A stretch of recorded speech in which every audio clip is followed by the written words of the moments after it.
Cümleten selamun aleyküm hanımlar. Divopatik YouTube kanalıma hepiniz hoş geldiniz. Bugün birlikte dikişsiz iki şiş çok güzel bir patik yapacağız. Ben patiğimde piyasada rahatlıkla bulabileceğiniz normal patiklik iplerden kullandım. Böyle sütlü kahve tonlarında.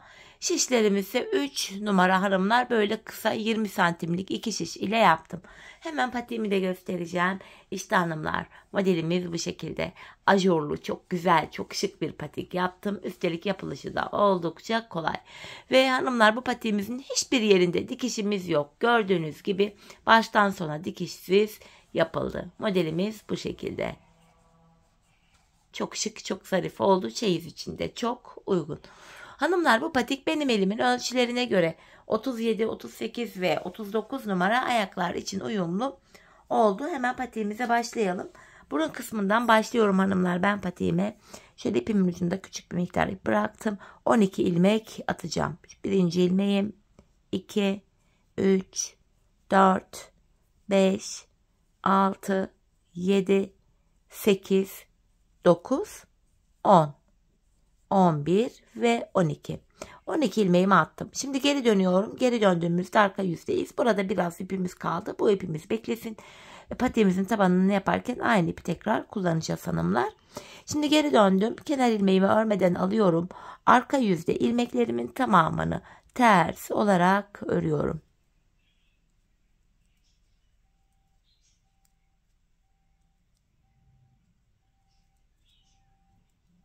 Sonuncu ilmeğimi de ördüm. Şimdi ön yüzdeyiz hanımlar. Ön yüzde artırmalarımızı yapacağız. Artırmalarımızı ilk 2 ilmeği ördükten sonra yapacağız. Bir de son 2 ilmek kalana kadar örüp öyle artıracağız. Kenar ilmeğimi aldım. İkinci ilmeğimi örüyorum. Hemen buraya bir adet ilmek atıyorum. Bakın, ilk artırmamı yaptım. Şimdi ön yüzdeyim. İlmeklerimi düz öreceğim. Son 2 ilmek kalana kadar. Bakın, son 2 ilmeğim kaldı. Hemen buraya da artırmamı yapıyorum. Kalan 2 ilmeğimi düz örüyorum. Böylece şişimizde 14 ilmeğimiz oldu. Sağ ve sol kenarda artırma yaptık. Geri dönüyorum, arka yüzdeyim. Kenar ilmeğimi örmeden aldım. Arka yüzde ilmeklerimizin tamamını ters olarak öreceğiz hanımlar. Artırma işlemi yapmayacağız arkada. Artırma işlemini sadece ön yüzde yapacağız. Bu şekilde ilmeklerimin hepsini ters örüyorum. Sonuncu ilmeğimi de yine ters ördüm. Geri dönüyorum. Şimdi de ön yüzdeyiz. Yine artırmalara ön yüzde devam edeceğiz. Kenar ilmeğimi alıyorum. İkinci ilmeğimi örüyorum. Hemen ikinci ilmekten sonra artırmamı yaptım. Son 2 ilmeğim kalana kadar öreceğim hanımlar.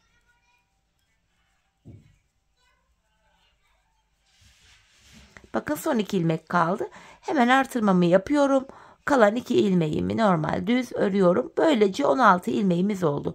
Gördüğünüz gibi hanımlar, ön yüzde artırma yapıyoruz. Sadece ilk 2 ilmeği ördükten sonra artırıyoruz. Bir de son 2 ilmek kalana kadar örüp öyle artırıyoruz.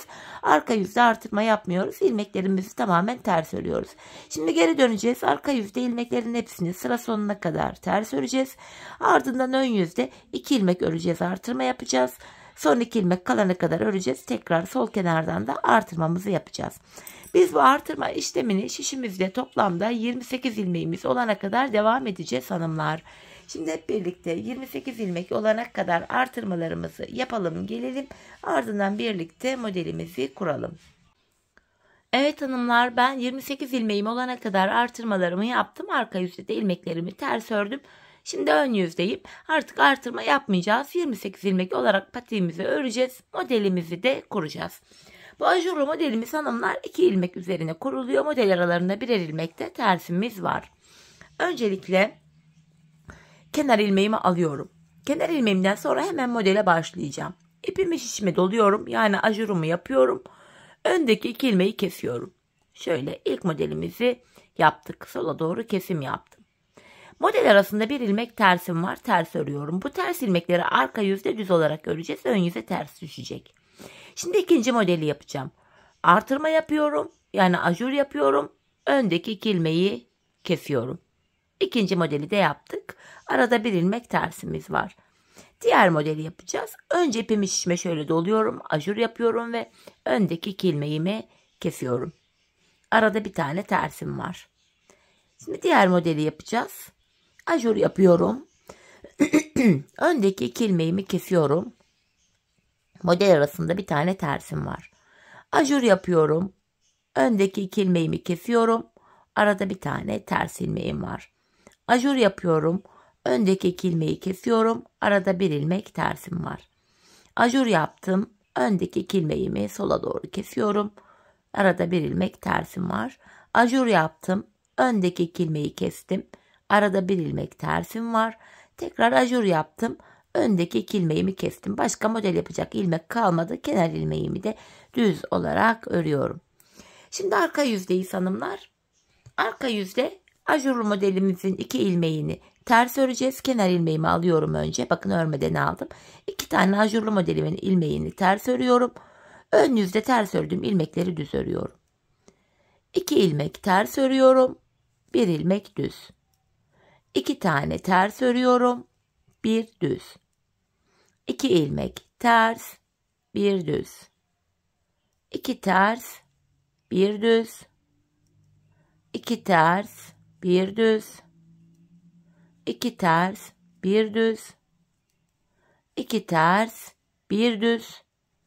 Ajurlu modelimin 2 ilmeğini ters ördüm ve arka yüzde kenar ilmeğimi de ters olarak örüyorum.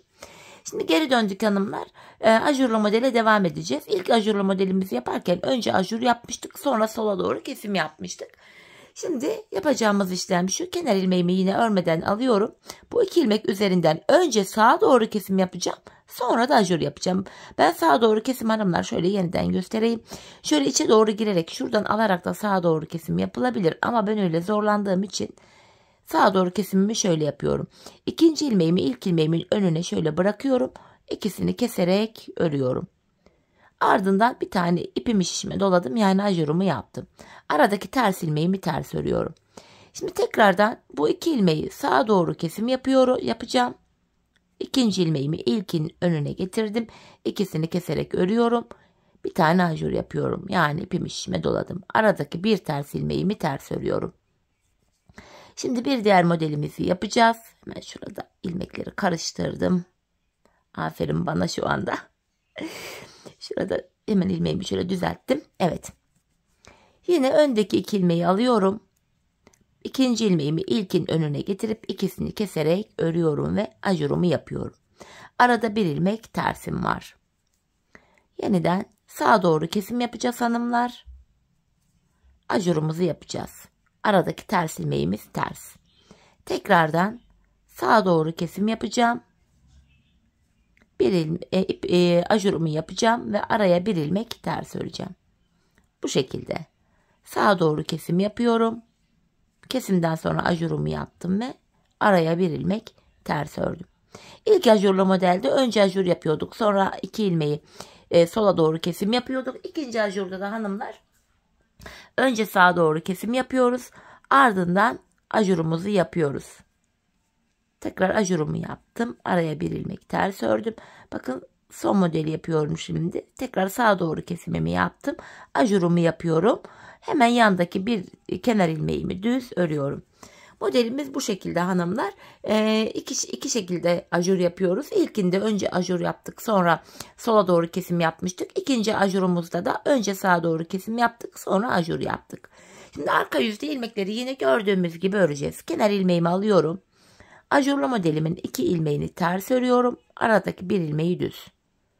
2 tane ters, bir düz. 2 ilmek ters örüyorum.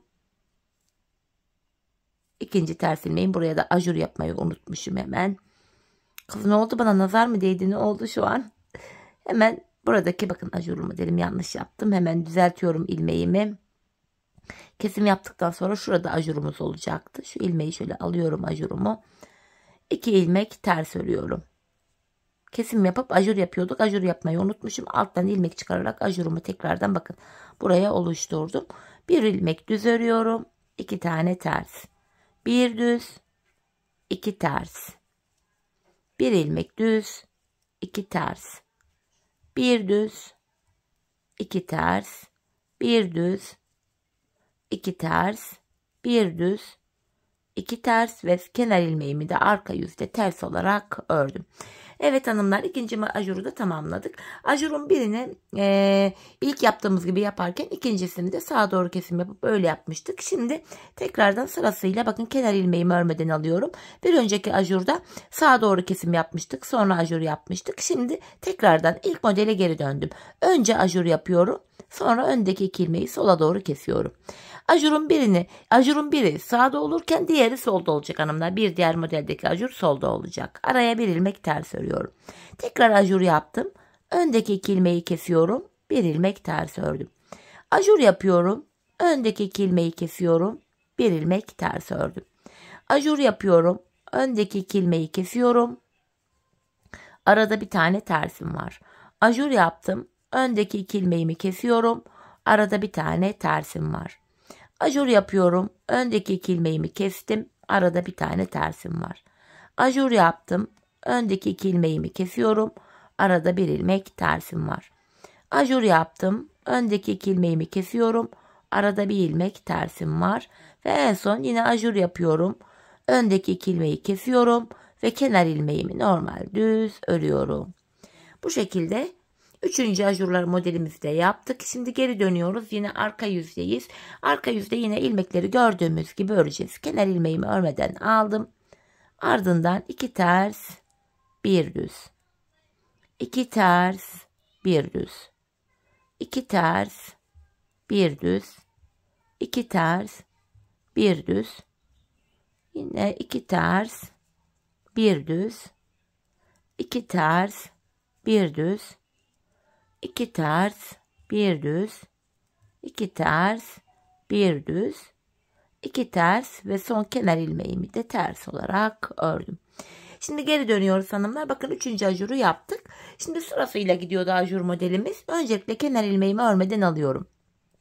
Bir önceki modelde önce ajur yapmıştık. Sonra sola doğru kesim yapmıştık. Şimdi diğer modele geçtik. Sağa doğru kesim yapacağım hanımlar. İkinci ilmeği ilkin önüne bırakıp ikisini kesiyorum. Ardından ajur yapıyorum. Arada bir ilmek tersim var. Devam ediyorum. Yine sağa doğru kesim yapıyorum. Ajurumu yapıyorum hemen ardından. Arada bir ilmek tersim var. Modelimiz sırasıyla hanımlar bu şekilde ilerliyor. Hani ördükçe zaten model kendini gösteriyor. Tekrardan devam ediyorum. Yine sağa doğru kesim yapıyorum. Ajurumu yaptım. Arada bir tane tersim var. Yine sağa doğru kesimimi yapıyorum. Ajurumu yapıyorum. Bir ilmek tersim var. Tersimi ters ördüm. Tekrardan bu iki ilmeği sağa doğru kesim yapacağım. Şöyle. Kesimden sonra ajurumu yapıyorum ve bir ilmek ters örüyorum. Yeniden sağa doğru kesim yapıyorum. Ajur yaptım. Bir ilmek ters. Devam ediyorum. Sağa doğru kesim yapıyorum. Ajur yapıyorum. Bir ilmek ters ördüm. Tekrar sağa doğru kesim yapıyorum. Ajur yapıyorum. Bir ilmek ters ördüm. Ve son modelimi yapacağım. Sağa doğru kesim yapıyorum. Ajurumu yapıyorum ve kenar ilmeğimi düz örüyorum. Bu şekilde hanımlar modelimizi yine tamamladık. Tekrar arka yüze geldik. Model anlaşıldı diye umuyorum. Arka yüzde ilmekleri gördüğümüz gibi örüyoruz. Kenar ilmeğimi aldım. 2 ters, 1 düz. 2 ters, 1 düz. 2 ilmek ters, 1 ilmek düz. 2 ters, 1 düz. 2 ters, 1 düz. 2 ters, 1 düz. 2 ters, 1 düz. 2 ters, 1 düz.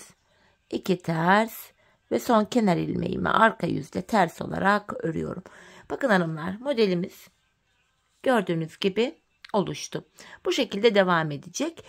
Şimdiki modelimizde hanımlar en son sağa doğru kesim yapıp ajur yapmıştık. Şimdi ajur yapacağız. Sola doğru kesim yapacağız. Sırasıyla ajurlu modelimizi bu şekilde oluşturacağız. Şöyle baktığımız anda burada toplam ajurlu modelimizden bakın şöyle sayacak olursak 1, 2, 3, 4 tane olmuş. Ben bu modelime toplamda 15 tane ajurlu model yaptım. Sayalım bakın 1, 2, 3, 4, 5, 6, 7, 8, 9, 10, 11, 12, 13, 14 ve en son burada 15. 15 tane ajurlu model yaptım. Benim elimin ölçülerine göre tam denk geldi. Şimdi hep birlikte patiğimizin bu ajurlu bölümünü, ön bölümünü yapalım, gelelim. Ardından birlikte bilek ayrımına geçeceğiz. Evet hanımlar, ben patiğimin ön bölümünü yaptım, geldim. Toplamda 15 tane ajurlu modelim var burada. Kafanız karışmasın diye hanımlar şöyle mezura ile de ölçüyü vermek istiyorum. Burundan itibaren şöyle sıfırlayarak ölçtüğümde burasını 12 santim olarak yaptım. Hemen elini de bakın şöyle açmadan gelmeden olduğu gibi bu şekilde ölçüyorum. Burası da 9,5 santim enimiz. Şöyle. Evet hanımlar, patiğimizin eni, önü bu kadar, boyu bu. Şimdi bilek ayrımını yapacağız. Patiğimizde normalde 28 ilmeğimiz vardı. Önce sağ kenarı yapacağız, yani şu kenarı, ardından bu sol kenarı yapacağız. Patiğimizin şu kenarlarına hanımlar iki yana 14'er ilmek ayıracağız. 14 ilmek olarak sağı, 14 ilmek olarak da solu yapacağız. Yine aynı modeli buralarda da devam edeceğiz, ajurlu modeli, fakat bilek kenarlarına, yani buralara 5'er ilmek haroşa öreceğiz. Şimdi hemen hem modeli devam edeceğiz hem de bilek ayrımını yapacağız. Öncelikle yine kenar ilmeğimi örmeden aldım. Tekrardan bakın, en son ajur yapmışım. Sola doğru kesim yapmışım. Şimdi sağa doğru kesim yapacağım. Ardından ajur yapıyorum. Aradaki bir ilmeği ters ördüm. 9 ilmeğe model kurulumu yapacağız hanımlar. 5 ilmek de haroşa olarak öreceğiz. 14 ilmeği bu şekilde ayarlayacağız. Sağa doğru kesim yaptım. Ajur yaptım. Bir ilmek ters örüyorum. Tekrardan sağa doğru kesim yapıyorum. Ajur yapıyorum. Bakalım kaç ilmek oldu? 1, 2, 3, 4, 5, 6, 7, 8, 9 ilmek oldu. Ajur yaptım. Aradaki bir ilmek tersi örmeyeceğim. Buraya 5 ilmek haroşa öreceğiz. Hanımlar, ben haroşayı örgümüzün hem arka yüzünde düz örgü örerek elde ediyorum. Sizler örgünüzün her iki tarafında ters örgü örerek de haroşalarınızı yapabilirsiniz. Ajurumu yaptıktan sonra 5 ilmek haroşamı düz öreceğim. 1, 2, 3, 4, 5. ilmeği örerken öndeki 2 ilmeği alıyorum. Bilek ayrımında yer değiştirerek ördüm. Bilek ayrımında, yani burada ilmekleri yer değiştirerek örme sebebimiz şu: bilek ayrımı daha sıkı ve sağlam oluyor. Şimdi hanımlar, ilk 14 ilmeği bu şekilde ördük. Bakın sol kenarda da 5, 10, 14 ilmek kaldı. Bu soldaki ilmekler bekleyecek. Önce sağ kenarı yapacağız. Benim gibi yedek işiniz varsa ilmekler şişte bekleyebilir. Yedek işiniz yoksa da tığ yardımı ile ilmeklerin içinden ip geçirebilirsiniz. Şimdi geri dönüyorum hanımlar. Ben sonuncu ilmeklerimi ördüğüm için ilk ilmeğimi örmeden aldım. Kenar ilmeğimle birlikte toplam 5 ilmek haroşamı düz örüyorum. 4 oldu. Şu da 5. Ardından bakın, arka yüzde de yine 2 ajurlu modelimi ters ördüm. Araya 1 ilmek düz. 2 ters, 1 düz. 2 ters ve kenar ilmeğimi de ters olarak örüyorum. Şimdi geri döndük hanımlar. Bu defa kenarda 3 tane ajurlu modelimiz var ve yan tarafta 5 tane haroşamız var. Tekrar kenar ilmeğimi aldım. Ajurlu modele devam ediyorum. Şimdi de ajur yapıyorum. Öndeki 2 ilmeğimi kestim. Şöyle. Yanında 1 ilmek tersim var. Tekrar ajur yapıyorum. Öndeki 2 ilmeğimi kesiyorum. Arada 1 ilmek tersim var. Yeniden ajur yaptım. Öndeki 2 ilmeği kestim. Bakın 5 haroşama geldim. 5 haroşamı düz örüyorum. Şimdi de arka yüzdeyim. Arka yüzde yine kenar ilmeğimle birlikte toplam 5 haroşa ilmeğimi düz örüyorum. Bu şekilde. Ardından ajurlu modelimi 2 ters, 1 düz, 2 ters, 1 düz, 2 ters ve son kenar ilmeğimi de ters örerek tamamlıyorum.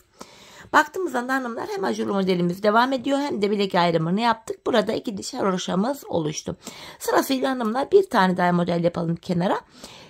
İlk kenar ilmeğimi örmeden aldım. En son ajurumuz sağdaydı. Şimdi sol tarafta olacak. Yani ilmeklerin yerlerini değiştirip sağa doğru kesim yapıyorum. Ajurumu yaptım. Bir ilmek ters örüyorum. Tekrardan şöyle sağa doğru kesimimi yapıyorum. Ajur yapıyorum. Bir ilmek ters ördüm. Ve yeniden 3. modelimi yapıyorum. Sağa doğru kesim yaptım. Ajurumu yaptım. 5 haroşamı düz örüyorum. Geri dönüyorum hanımlar. Arka yüzdeyim. Arka yüzde yine 5 haroşamı öreceğim. Kenar ilmeğimle birlikte toplam 5 ilmek haroşamı düz ördüm. Ardından 2 ters, 1 düz, 2 ters, bir düz, 2 ters ve son kenar ilmeğimi de ters olarak örüp arka yüzde sırayı tamamladım. Şöyle baktığımız zaman hanımlar burada 1, 2, 3 diş haroşamız oluştu. Ben bu patiğimi de şu kenarımıza hanımlar şu kenara toplamda 14 diş haroşa ördüm. Benim elimin ölçülerine göre tam geldi. Sizler bu aşamada patiğinizi örerken şöyle ölçerek yapabilirsiniz. Ya da bittikten sonra da mezurayla ölçüyü vereceğim. Ayağınızın burnundan itibaren şöyle tutun patiğinizi. Şu arka bölümü hanımlar ayağınızın şu kenarına gelene kadar, şu topuğun kenarına gelene kadar örmeniz gerekiyor. Bu şekilde ölçü alarak yaparsanız patiğiniz ayağınıza tam olur. Dediğim gibi ben buraya 14 diş haroşa yaptım toplamda. Şimdi hep birlikte patiğimizin sağ kenarını tamamlayalım. Gelelim ardından birlikte sol kenarımızı yapacağız. Evet hanımlar, sağ kenarımı tamamladım. Geldim 14 diş haroşa ördüm. Şimdi boyunu şöyle ölçüyorum, bakın. Şöyle güzelterek gittim. 19 santim toplamda boyumuz oldu. Şimdi hanımlar bu aşamada 14 diş haroşamı yaptım. İpim hemen bu sağ tarafta kaldı. Haroşal tarafta değil. Bu aşamada hanımlar bu ilmeklerimiz kaçmasın diye ilmeklerin içinden tığ yardımı ile bir ip geçireceğim. Bu ilmeklerimizi sonrasında topuğumuzu yaparken kullanacağız. Şöyle sırasıyla ilmeklerimin içinden tığımı geçiriyorum.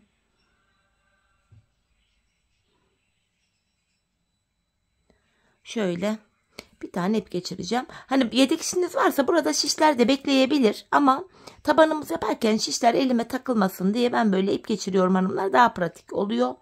Yani ben öyle daha pratik yapıyorum daha doğrusu. Şöyle hemen şuraya da bir düğüm attım. Şimdi bu ipimi keseceğim buradan. Şöyle kenarda küçük bir miktar bırakıp kestim. Şimdi hanımlar sol kenarımızı yapacağız. Sağ kenarı nasıl yaptıysak sol kenarda aynı şekilde yapılacak. Bilek bölümüne 5 ilmek haroşa öreceğiz. Sol tarafta da modelimize yine devam edeceğiz bu aşamada. Buradaki ilk 5 ilmeğimi haroşa olarak öreceğim öncelikle. Bilek ayrımından başlıyoruz örmeye. Şu ikinci ilmeğim.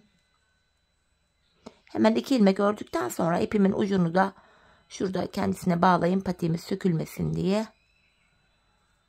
2 ilmek haroşamı ördüm. Şu 3. haroşam. Şu 4. haroşam. Şu da 5. haroşam. 5 ilmek haroşadan sonra burada da model kurulumuna yine devam edeceğiz hanımlar. 3 tane ajurlu modeli buraya kuracağız. Bakın bir önceki ajurlu modelde önce ajur yapmışız, sonra sola doğru kesim yapmışız. Şimdi öndeki 2 ilmeği alıyorum. Sağa doğru kesimimi yapacağım. Ve ajurumu yapıyorum. Tersimi ters ördüm. Tekrardan sağa doğru kesim yapıyorum. Ajurumu yapıyorum. 1 ilmek ters ördüm.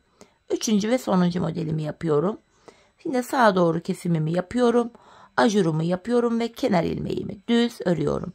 Şimdi arka yüzdeyiz hanımlar. Arka yüzde bu ajurlu modellerimizi ters örüyoruz. Kenar ilmeğimi aldım. 2 ters, 1 düz, 2 ters, 1 düz, 2 ters. Son 5 ilmeğim haroşa, haroşamı düz örüyorum. Sonuncu ilmeğimi de ördüm. Şimdi geri dönüyoruz. Ön yüzdeyiz. Tekrar modele devam edeceğiz. Öncelikle kenar ilmeğimle birlikte toplam 5 ilmek haroşamı düz ördüm.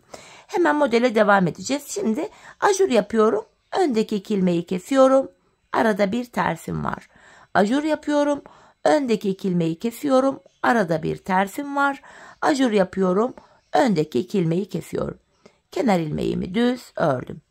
Şimdi geri dönüyorum. Arka yüzdeyiz hanımlar. Arka yüzde yine kenar ilmeğimi aldım. Ajurlu modelimizi 2 ters, 1 düz, 2 ters, 1 düz, 2 ters olacak şekilde ördüm. Son 5 ilmeğim haroşa, haroşalarımı yine düz örüyorum. Bu şekilde. Şöyle ön yüzdeyiz. Şuraya baktığımız anda burada da hanımlar 2 diş haroşamız oluştu. Modelimize de yine devam ettik. Burayı da yine sağ kenarda kaç diş haroşa yaptıysak aynı şekilde sol tarafı da yapacağız. Yani ben buraya 14 diş haroşa yapmıştım. Bu kenara da 14 diş haroşamı yapacağım. Şimdi hep birlikte sol kenarımızı da sağ kenarla eşit olacak şekilde örelim gelelim. Evet hanımlar, patiğimin sol kenarında yaptım. 14 diş haroşam var. Hepimizin haroşal tarafta değil de diğer tarafta kalması gerekiyordu. Bu nedenle şimdi ön yüzdeyim. Yine ilmeklerimi 5 haroşa ilmeğimi düz örüyorum. Ön yüzdeyim. Diğer ilmeklerimi de hanımlar yine düz olarak öreceğim. Burada ipimiz haroşal tarafta değil de sol tarafta kalacak çünkü. Bak, buraya kadar ördüm. Şimdi diğer tarafta olduğu gibi burada da yine ilmeklerimin içinden tığ yardımıyla ip geçireceğim. Hani dediğim gibi buradaki ilmekler patiğimizin topuk bölümüne geldiğinde tekrar kullanılacak. Şişimizi alacağız, tekrar öreceğiz. Hemen şöyle tığım ile buradan ipimi geçiriyorum. Şuraya bir düğüm atayım da ip açılmasın, ilmekler kaçmasın. Hemen ipimi artık kesiyorum buradan. Hanımlar, patiğimizin üst bölümünü böylece tamamladık gördüğünüz gibi. Şimdi patiğimizin burnundan başlayarak tabanını öreceğiz. Burun kısmında başlangıçta bir ipimiz kalmıştı. İpimi bu defa şuraya ekliyorum. Hemen düğümümü attım. Şöyle. Hanımlar, patiğimizi 12 ilmek olarak başlamıştım. 12 ilmek başladığım yerden 12 ilmek çıkaracağım. Bakın ipin ilk geldiği yer ilk ilmek yerim. Hemen şuraya ilmeğin iki kanadına birden girerek şöyle bir ilmek çıkarttım. Bunu şişime takıyorum. Başlangıç yerlerine girerek hanımlar ilmek çıkartıp şişimize takacağız. Bakın 2 ilmek oldu. Şu 3. Bakın başlangıç yerine ilmeğin iki kanadına birden girdim. İlmek çıkarttım. 4 oldu. 5, 6, 7, 8, 9, 10. Şu 11 ve son kenar ilmek yerine girerek bir ilmek daha çıkartıyorum. 12. 12 ilmek başladığım yerden 12 ilmek çıkarttım. Şimdi geri dönüyoruz hanımlar. Burada da yine ön yüzde düz, arka yüzde ters örgü uygulaması yapacağız. Şu an arka yüzdeyim. Kenardaki ilk ilmeği örmeden aldım. Arka yüzde olduğum için diğer ilmeklerimi ters olarak örüyorum. Sonuncu ilmeğimi de ters ördüm. Şimdi geri dönüyorum. Ön yüzdeyim. Bu aşamada artık hanımlar patiğimizin tabanı hem üst bölüme eklenmiş olacak hem de ilmek sayıları artacak. Şöyle yapacağız. Bakın burada V şeklinde kenar ilmek yerlerimiz görünüyor. Şuradaki bakın ilk kenar ilmek yerim burada. V şeklinde kendini gösteriyor. İlmeğin iki kanadına birden girerek şuradan ilmek çıkartıyorum. Bu ilmek çıkartma işlemini sadece ön yüzde yapıyoruz hanımlar. İlk ilmeği ön yüzde sağ kenardan, ikinci ilmeği de sol kenardan yapacağız. İlk ilmeğimi çıkarttım. Şişimdeki 12 ilmeğimi örüyorum. Bir ilmek de sağ taraftan çıkartmıştım. 13 ilmek oldu. Sonuncu ilmeğimi de örüyorum. Şimdi de sol kenardan bakın kenar ilmek yerimiz kendini gösteriyor. İlmeğin iki kanadına birden hemen şuradan girerek bir ilmek çıkartıyorum. Böylece 14 ilmeğimiz oldu. Geri dönüyoruz. Arka yüzde ilmek çıkartma işlemi yok. İlk ilmeğimi örmeden aldım. İlmeklerimi sıra sonuna kadar arka yüzde ters olarak örüyorum.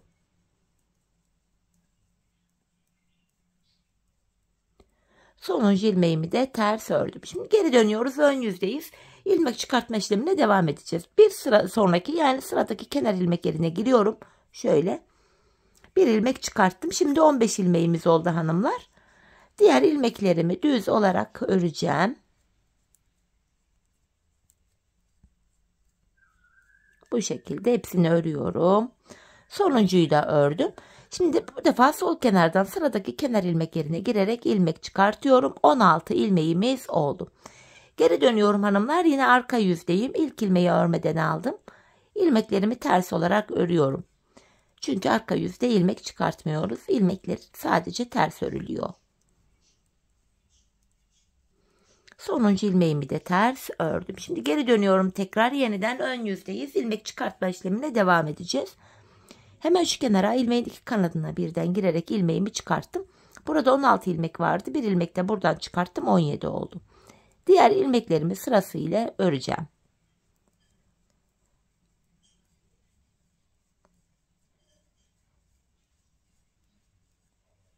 Sonuncu ilmeğimi de ördüm ve sol kenardan da bir sonraki bakın sıradaki kenar ilmek yerine giriyorum ve ilmek çıkartıyorum. Böylece 18 ilmeğimiz oldu hanımlar. Şimdi geri döneceğiz. Arka yüzde ilmekleri ters olarak öreceğiz. Ön yüzde tekrar önce sağ sonra sol kenardan sıradaki kenar ilmek yerlerine girerek ilmekler çıkartacağız. Biz bu işleme hanımlar şişimizde toplamda 28 ilmek olana kadar devam edeceğiz. Çünkü patiğimizin üst bölümünde 28 ilmek olarak yapmıştık. Şimdi hep birlikte 28 ilmeğimiz olana kadar patiğimizin burun kısmını sizlere anlattığım gibi örelim gelelim. Evet hanımlar 28 ilmeğim olana kadar patiğimin burun kısmını ördüm geldim. İlk ilmeğimizi ön yüzde sağ kenardan 28. ve sonuncu ilmeğimi de Sol kenardan çıkarttım. Şimdi geri dönüyoruz hanımlar. Arka yüzdeyiz. Artık patiğimizin tabanı 28 ilmek olarak örülecek. İlmek artışı olmayacak. Bu aşamada kenar ilmeğimi örmeden alıyorum. Arka yüzde olduğum için diğer ilmeklerimi ters olarak örüyorum. Son 2 ilmeğim kalana kadar ilmeklerimi ters öreceğim hanımlar.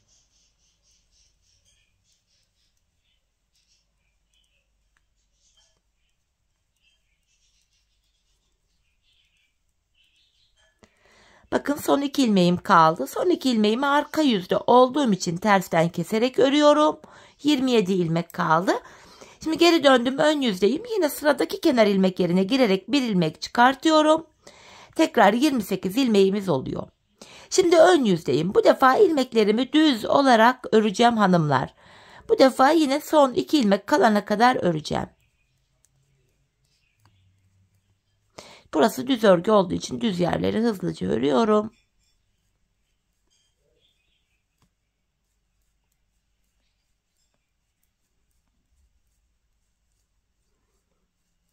Bakın son 2 ilmeğim kaldı. Şimdi ön yüzde olduğum için bu defa son 2 ilmeğimi düzden keserek örüyorum. Yine 27 ilmeğim kaldı. Yine burada da sıradaki kenar ilmeklerim şurada. Buraya girerek bir ilmek çıkartıyorum. Tekrar 28 ilmeğim oluyor. Yeniden geri döndüm. İlk ilmeğimi örmeden alıyorum. Arka yüzdeyim. Yine ilmeklerimi ters öreceğim. Hanımlar, eğer ki arka yüzdeysek son 2 ilmek kalana kadar örüyoruz. Son 2 ilmeği tersten kesiyoruz. Ön yüzdeysek de yine son 2 ilmek kalana kadar düz olarak örüyoruz ve son 2 ilmeği düzden kesiyoruz. Ardından sıradaki kenar ilmek yerine girerek ilmek çıkartıyoruz. Patiğimizin tabanı 28 ilmek olarak bu şekilde örülüyor. Bakın son 2 ilmeğim kaldı. Bunu tersten keserek örüyorum. Geri döndüm ve sıradaki kenar ilmek yerine girerek, bakın hemen şurada yeri belli. Buradan bir ilmek çıkartıyorum. Şöyle. Ay, çıkartamadım. Şuradan ilmeğimi çıkarttım. Şimdi ön yüzdeyim. Bu defa hanımlar ilmeklerimi son 2 ilmeğim kalana kadar düz olarak öreceğim. Tabanımız böyle yapılıyor hanımlar. 28 ilmek olarak örüyoruz.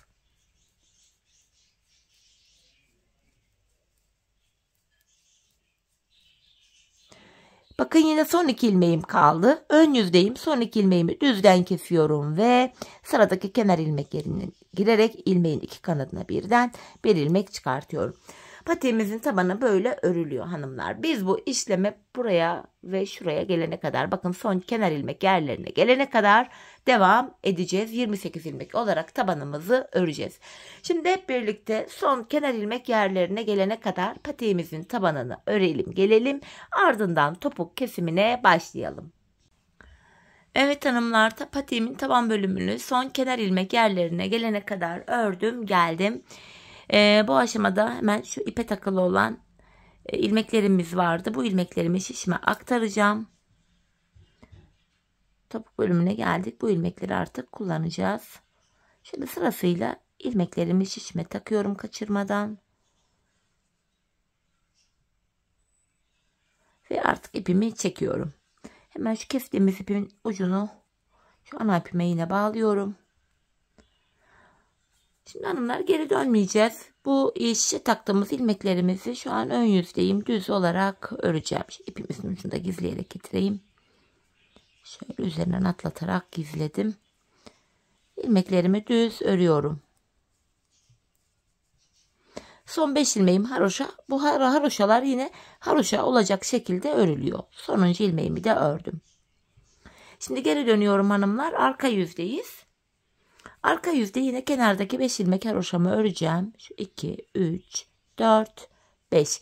Diğer ilmeklerimi de arka yüzde olduğum için ters öreceğim sıra sonuna kadar.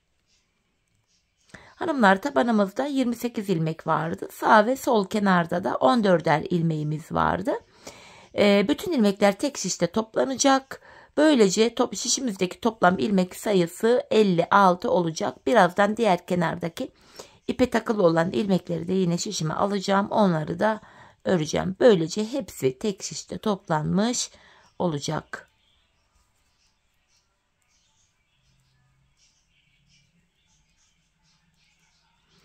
Sonuncu ilmeğimi de ters ördüm.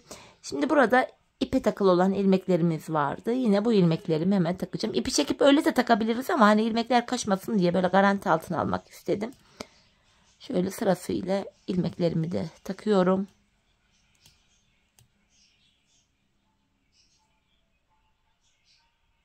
İpimi çekiyorum hanımlar. Yine şu ipimizin ucu vardı kesmiş olduğumuz. Düğüm arka tarafta kalsın diye arka tarafa doğru şöyle düğümümü atacağım. Yine bu ilmeklerimi de ters örmeye devam edeceğim hanımlar. Sadece kenardaki son 5 ilmeğimiz haroşaydı. Haroşalarımızı düz öreceğim. Bakın son 5 ilmeğime geldim. Bunlar haroşa. Haroşalarımı düz örüyorum. Şimdi geri döndük hanımlar. Ön yüzdeyiz. İlmeklerin hepsi tek şişte toplandı. Topuğumuzu keseceğiz. Topuk kesiminde bize kolaylık sağlasın diye sol tarafa 24 ilmek ayıracağım. Sayalım. 4, 8, 12, 16, 20, 24. İlmekleri ayırdığımız yer belli olsun diye hemen şu aradan şu ipimi geçireyim. 24 ilmeği ayırdığımız yer belli olsun diye şöyle bir ip geçirdim. Şimdi topuğumuzu kesmeye başlayacağız. Bu aşamada yine 5 ilmek haroşamız haroşa olacak şekilde örülecek hanımlar. 2. ilmeğim, 3. 4. 5. Şimdi ön yüzdeyim. İlmeklerimi sayarak ve düz olarak örmeye devam edeceğim. 5 haroşamı örmüştüm. 6, 7, 8, 9, 10, 11, 12, 13, 14, 15, şu ipimin ucunu gizleyerek götüreyim. 16, 17, 18, 19, 20, 21, 22, 23. İlk 23 ilmeğimi normal düz olarak ördüm. 24. ilmeğimi örerken şu öndeki 2 ilmeği alıyorum. İkisini birlikte keserek örüyorum. Bu sol tarafa da 24 ilmek ayırmıştık. Burada da 24. ilmeğimizi örerken kesimimizi yaptık. Topuğumuz için araya baktığımızda şu işaretleyerek kadar olan bölüme burada da 7 ilmeğimiz kaldı. Bu 7 ilmek her seferinde birer birer kesilecek, eksilecek, bitecek ve böylece topuğumuz oluşacak. Şimdi yapacağımız işlem şu: kesimden sonra geri dönüyoruz hanımlar. Arka yüzdeyiz şu anda. Bu ilk ilmeği örmeden aldım. Arka yüzde olduğum için diğer ilmeklerimi ters olarak örüyorum. Sadece son 5 ilmeğim haroşa olduğu için son 5 ilmeğimi düz olarak öreceğim.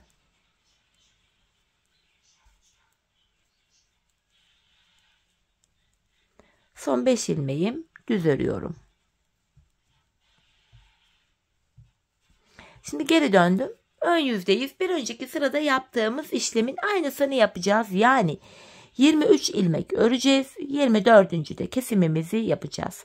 5 haroşamı ördüm. Sayarak gideceğim. 6, 7, 8, 9, 10, 11, 12, 13, 14, 15, 16, 17, 18, 19, 20, 21, 22, 23 ve 24. ilmeğimi örerken öndeki 2 ilmeği kesiyorum. Kesimimi yaptım. Bir önceki sırada bu arada 7 ilmek vardı. Şimdi baktığımızda 1 ilmek eksildi. 6 ilmek kaldı. Şimdi yapacağımız işlem şu: kesim yaptık. Geri döneceğiz. Arka yüzde ilmekleri öreceğiz. Ön yüzde tekrar 23 ilmek öreceğiz. 24. de kesimimizi yapacağız. Biz bu kesme işlemine şu aradaki 6 ilmeğimiz, yani bu işaretleyerek kadar olan ilmekler bitene kadar devam edeceğiz hanımlar. Şimdi hep birlikte bu aradaki 6 ilmeğimiz bitene kadar patiğimizi, topuğunu sizlere tarif ettiğim gibi örelim gelelim. Evet hanımlar, bu işaretlere kadar patiğimin topuğunu sizlere tarif ettiğim gibi ördüm geldim. İlk başta bu sol tarafa 24 ilmek ayırmıştım. Kesimlerden sonra sağ şişimde de 24 ilmeğim kaldı. Yani her iki şişimizdeki ilmek sayısı da birbirine eşit. Bu aşamada patiğimin düz tarafı içeride, ters tarafı da dışarıda olacak şekilde şöyle ikiye katlıyorum. Hanımlar, tığımı elime aldım. Kesimimi yapacağım şimdi. İlk kesimim şöyle. Benden taraftaki şişten bir ilmek, ikinciden de bir ilmek aldım. İkisini birlikte topluyorum. Diğer kesimlerim de şöyle olacak. Yine benden taraftaki şişten bir ilmek, ikinciden de bir ilmek alıyorum. İkinci ilmeği ilkinin içinden geçirdim. Tığımdaki ilmeklerimi topluyorum. Benden taraftaki şişten bir ilmek, ikinciden de bir ilmek aldım. İkinci ilmeğimi ilkinin içinden geçirdim. Tığımdaki ilmekleri topluyorum. Karşılıklı olarak şişlerimizden birer tane ilmek alıyoruz ve ikinci şişten aldığımız ilmeği ilk şişten aldığımız ilmeğin içinden geçiriyoruz ve tığımızdaki ilmeklerimizi topluyoruz. Her iki şişteki ilmek sayıları da eşit olduğu için kesim sonunda ilmeklerimiz aynı anda bitecek ve her iki patiğimizin topuğu da aynı şekilde aynı yöne kesiliyor hanımlar. Bunu da belirteyim. Bu şekilde kesimlerimizi yapacağız. Yine benden taraftaki şişten bir ilmek, ikinciden de bir ilmek alıyorum. İkinci şişten aldığım ilmeği ilk şişten aldığım ilmeğin içinden geçiriyorum ve tığımda kalan iki ilmeği kesiyorum.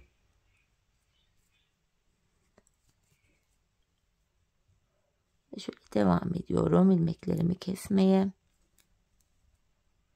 Gizli kesim olduğu için zaten patiğin arkasında belli belirsiz oluyor.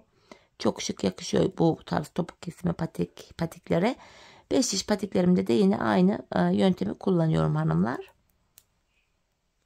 Sırasıyla ilmeklerimi kesiyorum. Son ikişer ilmeğim kaldı.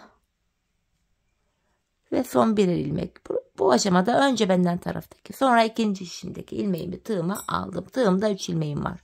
Üçünü birden topluyorum. 2 tane de sıkı bir zincir çekip ipimi kesiyorum. Hemen ipimizin ucunu gizleyelim. Topuğumuza ve patiğimizin geneline bakalım. Şöyle. Evet hanımlar. Bakalım topuğumuza. Şöyle. Gördüğünüz gibi 5 diş patik topuğu gibi oldu. Şöyle kesim yerimizde ayağı giyince şöyle duruyor zaten. İzi bile belli değil. Çok şık, çok güzel oldu. Zaten görüntü itibariyle de 5 diş patikten hiçbir farkı yok.